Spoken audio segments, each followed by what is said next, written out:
भंडारा गोंदिया जिला वासियों के लिए खुशखबर है। अब आपका मनपसंद channel BS crime media news अब आपके केबल नेटवर्क पर, जी हां, अपने केबल नेटवर्क के एशियन चैनल नंबर 13 पर उपलब्ध है। BS क्राइम मीडिया न्यूज पर खेल, राजनीति, क्राइम, साहित्य व अन्य खबरें प्रकाशित की जाती है। हमारे साथ जुड़ने के लिए तथा हमारे चैनल में खबरें, विज्ञापन आदि के लिए संपर्क करें 8669151757 पर।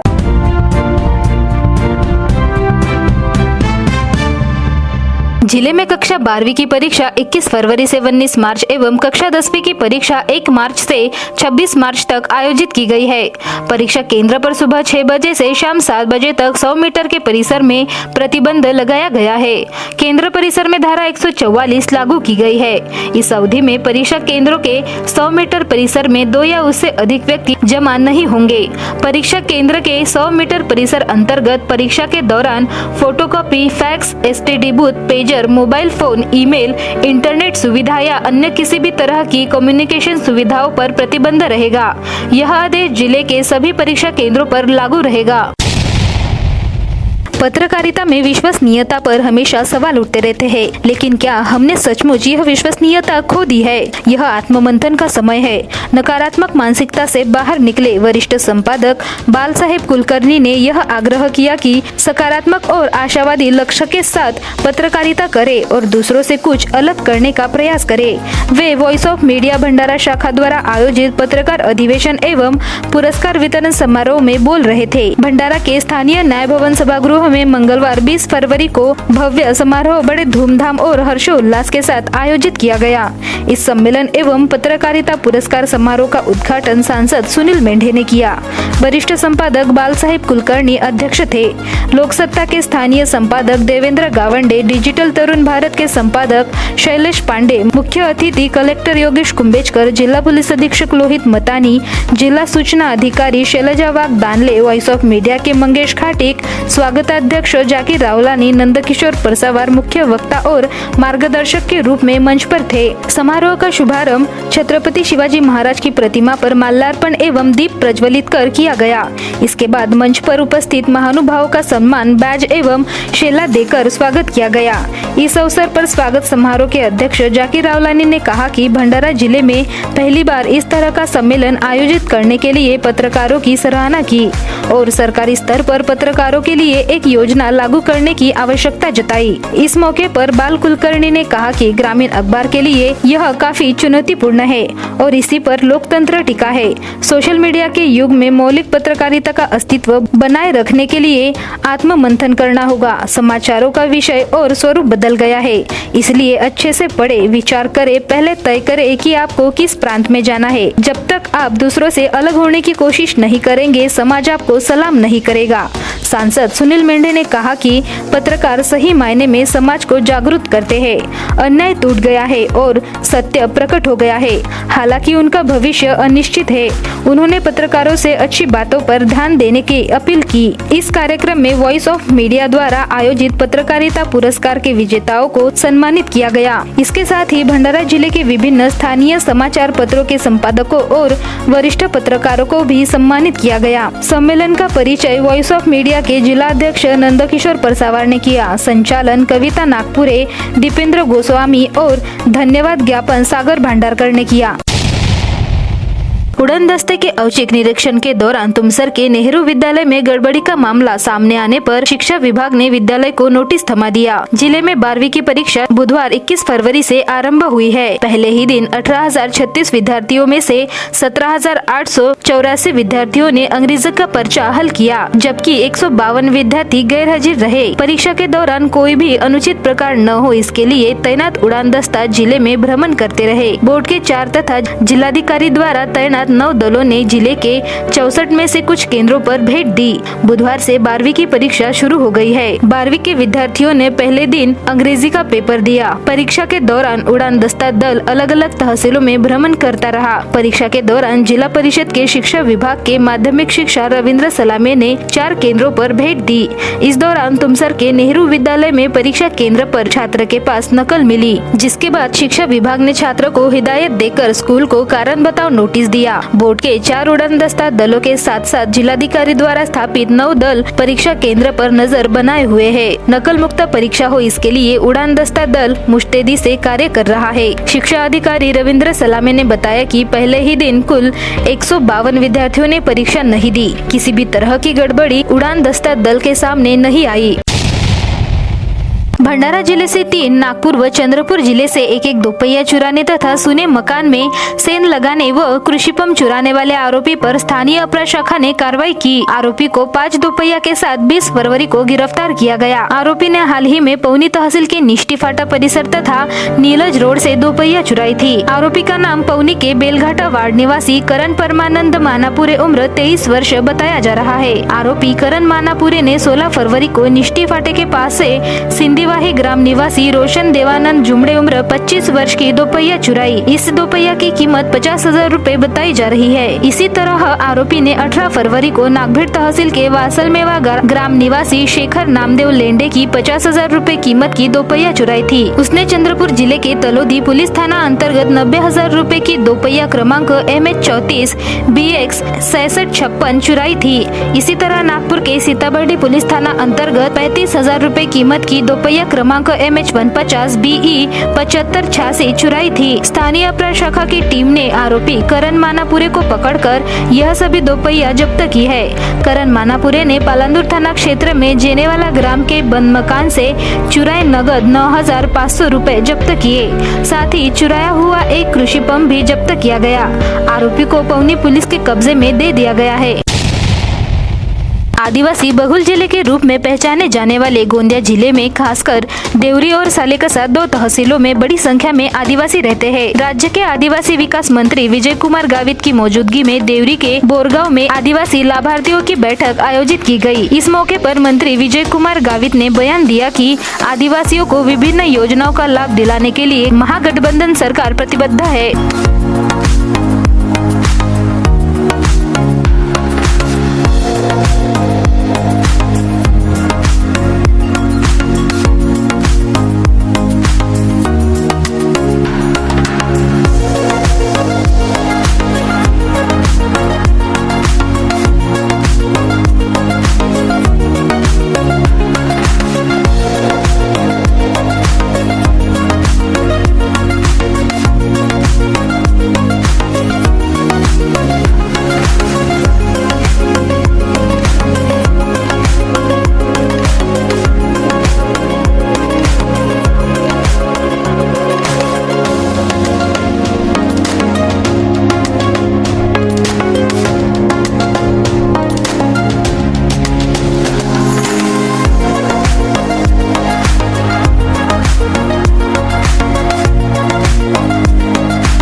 मी आज सकाळी भगवान बिरसा मुंडा गौरव यात्रेच्या निमित्तानं आज आम्ही जनजागृती करणं, आदिवासी बांधवांचे मेळावे घेऊन त्यांना वेगवेगळ्या योजना देणं, त्याचबरोबर आश्रमशाळा वसतिगृहाचे इमारती आहे त्यांचं काहींचं भूमिपूजन उद्घाटन असे विविध कार्यक्रमाच्या निमित्तानं मी आज सकाळपासून गोंदिया जिल्ह्यामध्ये मी फिरतो आहे आणि त्या अनुषंगानं आम्ही या मेळाव्याच्या माध्यमातून जे काही योजना आम्ही आदिवासी विकास विभागाच्या माध्यमातून राबवतो आहे त्या त्यांच्यापर्यंत पोहोचाव्या हा त्याचा मागचा उद्देश आहे। कारण की पूर्वी आम्ही आदिवासी विकास वित्तीय महामंडळच्या योजना केंद्र शासनाकडून आम्ही काही राबवत होतो, त्याच योजना आपण राज्यामध्ये सुद्धा राबवायचा आपण सुरू करतो आहे। त्यामुळे मोठ्या प्रमाणामध्ये आदिवासी बेनिफिशरीज आहे, लाभार्थी आहेत, त्यांना वाहनं प्रवासी वाहनं असतील, मालवाहू वाहनं असतील, त्याचबरोबर धाबे असतील किंवा वेगवेगळे प्रशिक्षण देण्याचे योजना असतील, त्या वैयक्तिक ज्या योजना आहे व्यापार करण्याच्या दृष्टिकोनातून त्या योजना आपण मोठ्या प्रमाणामध्ये राबवतो आहे। आणि बचत गटांनी आणि शेतकरी उत्पादक गटांनी मोठ्या प्रमाणामध्ये काही डेअरीचे उपक्रम राबवत आहेत. मी ज्या पद्धतीने सांगितलं, मऊ फ्लावर आहेत, त्याच्यापासून गोळा करणं, प्रक्रिया करणं, त्याचे व्यवसाय आपण करतो आहेत. काही ठिकाणी लाखचे आपण त्या ठिकाणी सुरू केलेले आहेत. या भागात जे उपज असेल ते उपजमधून आपल्याला हे करण्याची भूमिका आम्ही स्वीकारली आहे.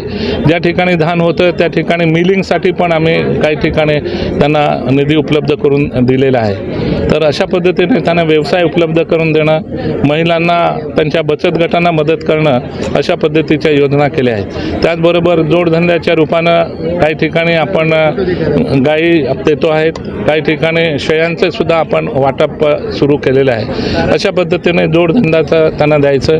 या भागामध्ये मोठ्या प्रमाणामध्ये तलाव आहेत, काही ठिकाणी धरणं आहे, त्याच्यामधून लिफ्ट करून जे सिंगल पीक घेतात त्यांना 2 पिकं 3 पिकं घेता येतील आणि त्यांचं उत्पन्न वाढेल, अशा दृष्टिकोनातून ही आपण सुरुवात केली आहे. सर्वात महत्त्वाची गोष्ट की काही भागामध्ये आदिवासींमध्ये कुपोषणसुद्धा आहे, म्हणून ते कुपोषण थांबवण्यासाठी प्रामुख्यानं त्या भागातले सेवा वाढवण्यासाठी, आरोग्याच्या सेवा असतील, त्याचबरोबर ग्रामसेवक असतील किंवा महसूलच्या सेवा असतील, कृषीच्या सेवा असतील, शिक्षणाच्या सेवा असतील, या सर्व सेवा त्या ठिकाणी शेवटपर्यंत जाव्या, त्या ठिकाणी पोचाव्या, त्या दृष्टिकोनातून आम्ही बिरसा मुंडा जोड रस्ता नावाची योजना तयार केली आहे. तर जे नॉन प्लॅन रस्ते आहेत ते नॉन प्लॅन रस्ते घेऊन त्या सर्व या 2 वर्षामध्ये 100% त्या ठिकाणी रस्ते आपण उपलब्ध करून देऊ आणि त्याच्यामुळे हे जी सेवा आपण सर्व देतो, ज्या शेवटपर्यंत अजूनपर्यंत काही पोचत नाही, त्या पोचवण्याच्या दृष्टीने तो आपण सुद्धा आपला प्रयत्न आहे. त्या भागात विजेचे प्रश्न आहे, ते सुद्धा आपण त्या ठिकाणी वीज पोचली पाहिजे, त्या ठिकाणी 33 kV सबस्टेशन आपण उभे करून देतो आहे. तर अशा पद्धतीने ते पण आहे. पिण्याच्या पाण्याची व्यवस्था मोठ्या प्रमाणामध्ये आपण करतो आहे. जे लहान पाडे आहेत, टोल आहेत, त्या टोलमध्ये सुद्धा स्वतंत्र पाणी पुरवठा योजना उभं करण्याचं काम आता आपण सुरू केलेलं आहे. व्यक्तिगत व सामाजिक दृष्टि से सक्षम होने के लिए आर्थिक साक्षरता, आर्थिक अनुशासन, आर्थिक बचत जरूरी है। यह विचार पंजाब नेशनल बैंक के शाखा प्रबंधक अविनाश राउत ने व्यक्त किए। वह नूतन कन्याशाला में आयोजित व्याख्यान माला में बोल रहे थे। कार्यक्रम के अध्यक्ष स्थान पर नदीम खान उपस्थित थे। राउत ने पैसों का नियोजन, बैंक व्यवहार, कर्ज एवं बैंक व्यवहार के साइबर क्राइम, यूपीआई का उपयोग करते समय सतर्कता बरतने की बात कही। शाला प्राचार्य नीलू तिड़के ने प्रास्ताविक में छात्रों को बैंक क्षेत्र में व्यवहार के विषय में जानकारी लेने को कहा। संचालन लीना चिचमलकर ने किया व आभार प्रदर्शन ज्योति श्रीवास्तव ने किया। धानाचा कोठारा म्हणून ओळखल्या जाणाऱ्या गोंदिया जिल्ह्यात मोठ्या प्रमाणात धान पिकाची शेती केली जाते। खरीप हंगामाबरोबरच रबी हंगामात देखील मोठ्या प्रमाणात शेतकरी धान पिकाची लागवड करत असतात। मात्र महावितरणच्या वतीने फक्त 8 तास वीज पुरवठा देण्यात येत असल्यामुळे अपुरा वीज पुरवठा अभावी शेतकऱ्यांचे रबी हंगाम संकटात आले आहे। यासाठी मोरगाव अर्जुनी तालुक्यातील शेतकऱ्यांनी 5 दिवस उपोषण केले होते। त्यानंतर महावितरणच्या वतीने 12 तास विद्युत पुरवठा देण्यात येणार असल्याचे आश्वासन दिले होते। मात्र तरी देखील शेतकऱ्यांना 12 तास वीज पुरवठा न मिळाल्याने अखेर संतप्त झालेले शेतकऱ्यांनी राष्ट्रीय महामार्ग क्रमांक 6 वर रस्ता रोको आंदोलन केले। मात्र पोलिसांनी शेतकऱ्यांना रस्ता रोको करण्यापासून अडविले। यावेळी पोलिसांनी शेतकऱ्यांमध्ये तणावाचे वातावरण निर्माण झाले। तर संतप्त झालेले शेतकरी आता महावितरण कार्यालयावर धडकले आहेत। जोपर्यंत 12 तास विद्युत पुरवठा मिळणार नाही तोपर्यंत कार्यालयासमोरून हटणार नाही अशी भूमिका शेतकऱ्यांनी घेतली आहे।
गोंदिया जिल्हा हा प्रामुख्याने धान उत्पादक जिल्हा आहे। गोंदिया जिल्ह्यामध्ये 2 लाख हेक्टरच्या वर धान उत्पादन रब्बीमध्ये केला जातो आणि शेतकऱ्यांना रब्बी हंगाम पिकासाठी विद्युतची मोठ्या प्रमाणामध्ये अपेक्षा असतो। या गोंदिया जिल्ह्यामध्ये हा नागझिरा व्याघ्र प्रकल्प असल्यामुळे आतापर्यंत 6 शेतकऱ्यांचा जीव गेलेला आहे। तर या 6 शेतकऱ्यांचा मनुष्यवधाचा गुन्हा हा ऊर्जा मंत्र्यावर लावण्यात यावा ही आमची एक मागणी आहे। आम्ही शेतकऱ्यांच्या न्याय हक्कासाठी ज्यावेळेस आंदोलन करतो त्यावेळेस ही मागणी घेऊन गेलो। माननीय आदरणीय जयंत पाटील साहेबांनी याला अधिवेशनामध्ये धरून लावलं आणि उपमुख्यमंत्री असलेले ऊर्जामंत्री देवेंद्र फडणवीस यांनी घोषणा केली की आम्ही शेतकऱ्यांना 12 तास विद्युत पुरवठा देऊ। आता त्यांना विसर पडलेली आहे आणि 1000 किलो मेगावॅट महाराष्ट्राची विद्युत हे गुजरातला विकत आहेत आणि इथल्या शेतकऱ्यावर अन्याय करत आहेत आणि आम्ही शेतकऱ्यांच्यासाठी लढणारे नेतृत्व असे तर स्वतःला सांगतात आणि शेतकऱ्याच्या भरोश्यावर निवडून जातात आणि आज गरज शेतकऱ्यांना 12 तास विद्युतची आहे तर कोणीही बोलायला तयार नाही आहे आणि याचे आजी माझे लोकप्रतिनिधीमध्ये घरामध्ये बसून आहेत आणि आपली मागणी तीच आहे की दिवसांना 12 तास शेतकऱ्यांना विद्युत मिळाली पाहिजे। एवढंच नाही, 12 तास त्यांनी 4 दिवस केला तर शेतकऱ्यांनी 12 तास त्यांनी 4 दिवस दिला तर घरगुती लाईटला सुद्धा त्यांनी लोड शेडिंग लावली। अजूनपर्यंत लोड शेडिंग कमी गेलेली नाही। 4 तास घरगुती लाईटला लोड शेडिंग आहे तर मग 12 तास त्यांना विद्युत द्यायला काय हरकत आहे? तुम्ही बाहेर राज्यात विद्युत विकू शकता आणि इथल्या शेतकऱ्यांना विद्युत देऊ शकत नाही। तर हे शेतकरी विरोधी सरकार आहे, हे फक्त उद्योगपत्यांचे सरकार आहे। ते उद्योगधंद्यावाल्यांना तुम्ही 24 तास विद्युत देता आणि इथला जगाचा पोशिंदा म्हणणाऱ्या शेतकऱ्यांना 12 तास विद्युत देता। हा एवढा मोठा अन्याय शेतकऱ्यांवर तुम्ही करत आहात आणि स्वतःला शेतकऱ्यांचे कैवारी समजणाऱ्या लोकांना येणाऱ्या दिवसात हे शेतकरी त्यांना त्यांची जागा दाखवतील आणि 4 दिवसामध्ये यांनी 12 तास विद्युत केली नाही तर नॅशनल हायवेवरती जीव जरी गेला तरी हायवे रोखण्याचा पूर्ण प्रयत्न या ठिकाणी आम्ही करणार आहोत। एवढेच मी या ठिकाणी सांगू इच्छितो। यामध्ये आपण प्रमुख शेतकऱ्यांच्या जो उदरनिर्वाह ज्याच्यावर अवलंबून आहे, शेती हा मुख्य त्यांचा धंदा आहे। कारण की आत्ता कुठल्याही 10 वर्षाच्या काळात शेतकऱ्यांना कुठलंही नोकरीचं साधन नाही, त्यामुळे शेतकरी हा शेतीकडे वळला। पण अशातच शासनाने शेतकऱ्यांना 8 तास विद्युत पुरवठा करून शेतकरी पिकवणार काय आणि आपल्या मुलाचे शिक्षण कसं घेणार, ह्या प्रमुख मागणीसाठी 12 तास विद्युत शेतकऱ्यांना मिळावी। गोंदिया जिल्हा हा आपला नक्षलग्रस्त जिल्हा हा शासन म्हणतो, पण शासन कुठेही नक्षलग्रस्तांना सवलत नाही। तर मग यामध्ये करायचं काय हे प्रमुख मागणी घेऊन आम्ही या ठिकाणी 4 दिवसा अगोदर गोंदिया येथील AC साहेबांना निवेदन दिला की शेतकऱ्यांना 12 तास विद्युत मिळावी, पण याकडे कुणाचंही शासनाचं लक्ष नाही। ज्यावेळेस आम्ही मोरगावजूनी येथे उपोषण केला त्यावेळेस 4 दिवस फक्त आपल्याला 12 तास विद्युत देण्यात आली आणि त्याचं श्रेय लाटण्यासाठी माननीय मंत्री माजी मंत्री परिणय फुकेजी, आपले विद्यमान आमदार राजकुमार आपला मनोहर चंद्रिका बोरीजी यांनी पेपरमध्ये सांगितलं का शेतकऱ्यांनी आम्ही निवेदन दिला म्हणून आमची मागणी मान्य झाली। आम्ही शेतकरी थोडासा आनंदित झालो, पण अशी आज परिस्थिती आली, आम्ही जो धानाचा पीक लावला पेरणी केला तो आता कुठंतरी निष्णाभूत होण्याच्या मार्गावर आहे। ही आमची शेतकऱ्यांची प्रमुख मागणी आहे। आज आम्ही शेतकऱ्यांच्या 12 तास विद्युतसाठी जी रास्ता रोको आंदोलन करण्याची भूमिका घेतली होती, पण त्यामध्ये प्रशासनाकडे आपला पदाचा दुर्विनियोग करतो, शेतकऱ्यावर अन्याय करण्याचा, शेतकऱ्यांना ढकलण्याचा प्रयत्न केला। शेतकऱ्यांना कुठलाही शासन त्यांना सहकार्य करत नाही, शेतकरी मेलाच तर मर, ही भूमिका सर्व शासनाची आणि प्रशासनाची आहे। ह्या मागणीला घेऊन आणि मी सांगू इच्छितो की आपला सडागर्जुनी तालुक्यामध्ये काही गावांना 24 तास विद्युत पुरवठा मिळतो आणि 7 ते 8 गावं अशी आहेत की त्यांना फक्त 8 तास, म्हणजे हा कुठला न्याय आहे? डव्वा जे MSCB आहे 33 kV, या ठिकाणी फक्त 6 गावं अशी आहेत का त्यांना 8 तास विद्युत आणि बाकीच्यांना 24 तास। त्याचप्रमाणे सडागर्जुनी तालुक्यात सुद्धा हीच परिस्थिती आहे। आम्हाला प्रशासनाला हेच म्हणायचं आहे की आम्ही का अन्याय केला, आम्ही बिल भरत नाही का? मग त्यांना तुम्ही 24 तास देता, आम्हाला का नाही? आमची एकच मागणी आहे, 4 दिवसात आमची शेतकऱ्यांना 12 तास विद्युत मिळाली नाही, याच्यापेक्षाही तीव्र आंदोलन आपण ही रास्ता रोको करून शासनाला जागृत करण्याची, शासनाला भाग पाडू, ही आमची मुख्य मागणी राहील। रांगडाले, मी मसवाणी गावचा शेतकरी असून आता हयाती सरपंच पण आहे। माझ्या गावावर नाही, माझ्या एरियावर जास्ती हा सावत्रपणाचा जोर दिला आहे यांनी। याच्या माझ्या साईडला पूर्ण 24 तास मिळून राहिली, कोळीटोला, चिरचाडी, डोंगरगावला, घाटबोरीला 24 तास मिळून राहिली। माझ्या लगतच्या गावांना 8 तास का, आणि 8 तास देऊनही ही बरोबर नाही भेटत। कमीत कमी 12 तास तरी विद्युत मिळायला हवी. याच्या अगोदर आम्ही कितीदा तरी गेलो, दवा MSCBवर धडक दिली, 12 तास दिली, कमीत कमी 1-1.5 वर्ष 12 तास राहिली आणि आता 8 तास मागं झालं, त्याच्यात काहीच झालं नाही, निष्फळ झालं. आणि हे असं जर झालं आणि म्हणतात, कर्मचारी म्हणतात, पोलीस अधिकारी म्हणतात की तुम्ही रस्ता अडवू नका, आम्ही कारवाई करू, हे करू ते करू. बाकी आमच्या शेतकऱ्यांसाठी कारवाई आहे, बाकी लोकांसाठी काही कारवाई नाही का? हां, हे कारखानेवाले त्यांना विद्युत पुरवठा पूर्ण मिळून राहिला, शेतकऱ्यासाठी काही नाही. मग तुम्ही काय खाता ना काय जगता? तुम्ही स्वतः म्हणता शेतकरी आम्ही आहोत. अरे बाबा तुम्ही पण आहात, आम्ही आहोत ना. आम्ही माझ्यावर 60 एकर शेती आहे. मी ते शेतीचा कसा करू? माझे मुलं बाळा कसं पालू? माझा मोठा परिवार आहे, काय करू मी? शेती मजुरांना काय देऊ ना, कुणाला काय देऊ? त्यापेक्षा पक्षाचा तर आहेच, पण तरी पण इथले जे अधिकारी आहेत हे जाणून सावत्रपणा करून राहिले. हे यांच्यावर माझा जोर आहे. किती तरी कनेक्शन काढतात, पैसे भरून पुन्हा यांचे बिल लागून येतात. मग कशाला भरणार शेतकरी बिल? मग लाईट तुटली ते जोडायला तयार नाही यांचे कोणतेच कर्मचारी. यांचा कधीच इम्प्रेशन पडत नाही कर्मचाऱ्यावर. आपल्याला भरून डीपी साठी पैसे आम्हाला जमा करावे लागतात. अयोध्येतील श्रीराम प्रभूच्या दर्शनासाठी भंडारा आणि गोंदिया जिल्ह्यातील जवळपास 1500 रामभक्त आणि कारसेवकांचा जथ्था रवाना झालाय. कारसेवकांचे बलिदान व सर्व रामभक्तांचे सहकार्य यामुळेच रामलल्ला जन्मस्थळी विराजमान झाले आहेत. अयोध्ये येथे नेत्रदीपक अशा नवनिर्मित भव्य श्रीरामाचे मंदिर तयार झाल्यानंतर प्रत्येकाला रामलल्लाच्या दर्शनाची ओढ लागलेली आहे. शरयू नदीच्या तीरावरती राम जन्मभूमीत जाऊन रामलल्ला प्रभू श्रीरामाचे दर्शन घेण्याच्या भावनेने प्रत्येक जण व्याकुळ झाला आहे. खासदार सुनील मेंढे यांनी पुढाकार घेत भंडारा व गोंदिया जिल्ह्यातील महिला पुरुष राम भक्तांसाठी आणि कारसेवकांसाठी अयोध्येतील श्रीरामाच्या दर्शनाचा योग जुळवून आणलेला आहे. गोंदिया आणि भंडारा या रेल्वे स्थानकावरून दोन्ही जिल्ह्यातील जवळपास 1500 रामभक्त पदाधिकारी व कारसेवक अयोध्येसाठी विशेष रेल्वेद्वारे निघाले आहेत. भंडारा आणि गोंदियाच्या वेगवेगळ्या तालुक्यातील हे रामभक्त रेल्वे स्थानकावर एकत्रित येऊन जय श्रीरामाच्या जयघोषात प्रवासासाठी रवाना झालेत. या विशेष आस्था गाडीला खासदार सुनील मेंढे यांनी झेंडी दाखवून रवाना केली.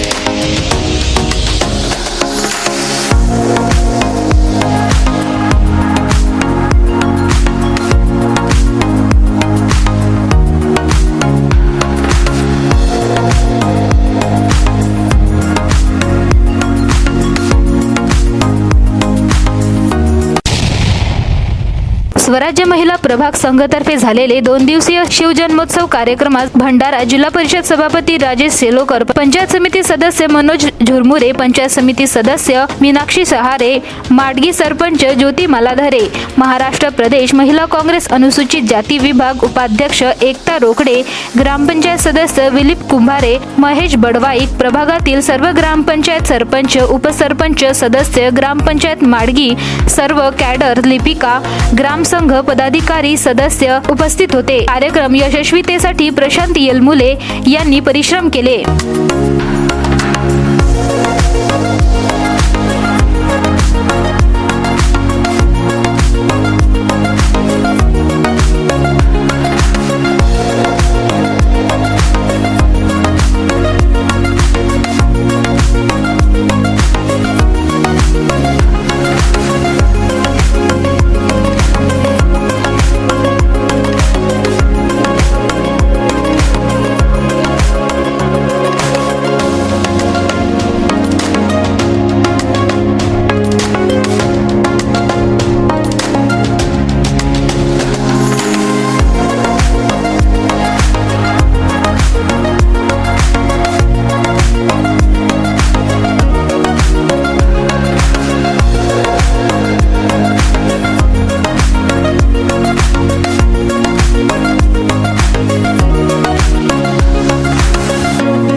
बीएस क्राइम इंडिया न्यूज आपके सामने पेश कर रहा है भंडारा क्राइम वारदात। हर जुर्म से हम आपको कराएंगे अवगत। आपके अपने चैनल पर रोजाना शाम 7 बजे। तो देखना ना भूलिए क्राइम वारदात। तुअर की फसल काटने गए एक व्यक्ति का शव खेत में मिला। मृतक का नाम सातोना निवासी नाजी पकड़जी खड़से उम्र 59 वर्ष है। वरठी पुलिस ने मामला दर्ज किया। 1 साल के बच्चे की खेलते समय चक्कर आने से पत्थर पर गिरकर मौत होने की घटना चिखला में हुई। मृतक बच्चे का नाम दुर्गधामना नागपुर निवासी कृष्णा शेट्टी इटकर उम्र 1 वर्ष है। शहर थाने के तहत चिचटोला चुटिया रोड पर चौपहिया वाहन के टक्कर में मोटरसाइकिल सवार घायल हो गई। घायल महिला का नाम चारगांव निवासी फिरियादी तेजेश्वरी बिसेन उम्र 37 वर्ष है। पुलिस ने मामला दर्ज किया। गंगाझरी पुलिस थाने के तहत टिप्पर में राख लाद कर ले जा रहा था। टिप्पर पर त्रिपाल अच्छे से बंधी हुई नहीं थी, वही इससे लोगों को खतरा था, जिसके कारण गंगाझरी पुलिस ने वाहन चालक के खिलाफ मामला दर्ज किया। सालेकसा तहसील के तहत ग्राम शेरपार में जमीन खरीदी बिक्री के मामले में 2 गुटों में मारपीट की गई। इस मामले में 2 गुटों के 5 लोगों पर मामला दर्ज किया गया। ग्राम शेरपार निवासी राजेंद्र शेंडे उम्र 41 वर्ष जमीन खरीदी बिक्री के संबंध में आरोपी जयराम फुंडे उम्र 63 वर्ष और अन्य 3 लोगों का समावेश है। अर्जुनी मोरगांव थाने के तहत महागांव निवासी सविता रामटे की उम्र 37 वर्ष से 94 देशी शराब की बोतलें जब्त की गई। कार्रवाई पुलिसकर्मी दिनेश कोबे ने की। इस प्रकरण में 3760 रुपए की शराब जब्त की गई। आरोपी के खिलाफ पुलिस ने मामला दर्ज किया। तिरोड़ा तहसील के ग्राम कवलेवाड़ा निवासी राजेश पंडेल उम्र 36 वर्ष के साथ पुराने विवाद को लेकर कवलेवाड़ा निवासी आरोपी विनय राउत उम्र 25 वर्ष, अनिल कटरे उम्र 30 वर्ष व करण बरमुंशी उम्र 24 वर्ष ने मारपीट की। तीनों आरोपियों के खिलाफ भादवी की धारा 324, 323, 34 के तहत मामला दर्ज किया गया। भंडारा गोंदिया जिला वासियों के लिए खुश खबर है। अब आपका मनपसंद channel BS crime media news अब आपके केबल नेटवर्क पर, जी हां, अपने cable network Asian channel number 13 पर उपलब्ध है। BS क्राइम मीडिया न्यूज पर खेल, राजनीति, क्राइम, साहित्य व अन्य खबरें प्रकाशित की जाती है। हमारे साथ जुड़ने के लिए तथा हमारे चैनल में खबरें, विज्ञापन आदि के लिए संपर्क करें 8669151757 पर।